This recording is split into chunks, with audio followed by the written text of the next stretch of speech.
چې ماشومانو ته به مې کمی محسوسوي رښتیا وایي چې ما به کله کله یادوي دروغ به راته نه وایي رښتیا به وایي چې مې یم جانانه بیا به سترګې توروي او په مینه یې شک نه کوم چې څو پورې ژوند یم زما د مرګ نه بس په زړه کې ګرځوي او کله چې ستاسې را د دې فاني دنیا لاړ شي نو ته بیا څنګه ژوند شپې صفا کوې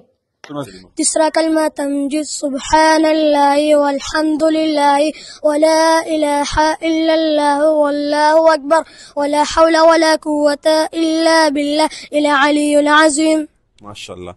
چوتھا کلمہ توحید لا الہ الا اللہ وحدہ لا شریک له له الملک وله الحمد يحيي ويميت وهو حي لا يموت ابدا ابدا ذو الجلال والاکرام بيده الخير وهو على كل شيء قدير. بنزم كلمة أستغفر الله ربي من كل ذنب أذنبته عمدا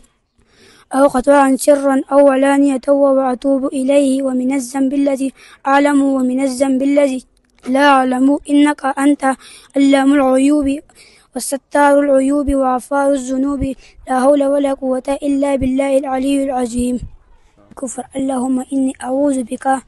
من أن أشرك بك شيئا وأنا أعلم به واستغفرك لما لا أعلم به تبت عنه وتبرأت من الكفر والشرك والكذب والغيبة والبدعة والنميمة والفواحش والبهتان والمعاصي كلها وأسلمت وأقول لا إله إلا الله محمد رسول الله.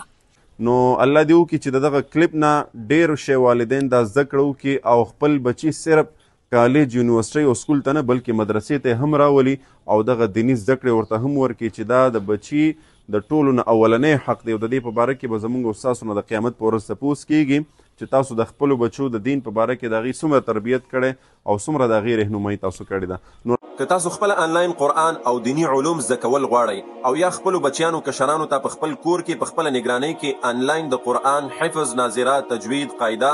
مسنون دعاګانې د اودس د غسل مسایل څومره چې دینی مسایل دي دا ور زده کول غواړئ نو همنن زموږ په دې بیت العتیق آنلاین قرآن اکیډمۍ کې اډمیشن وکړئ داخله وکړئ. تاسو که د دنیا په هر ګوټ کې په هر ځای کې همنن زموږ په دې اکیډمۍ کې داخله وکړئ انشاءالله العظیم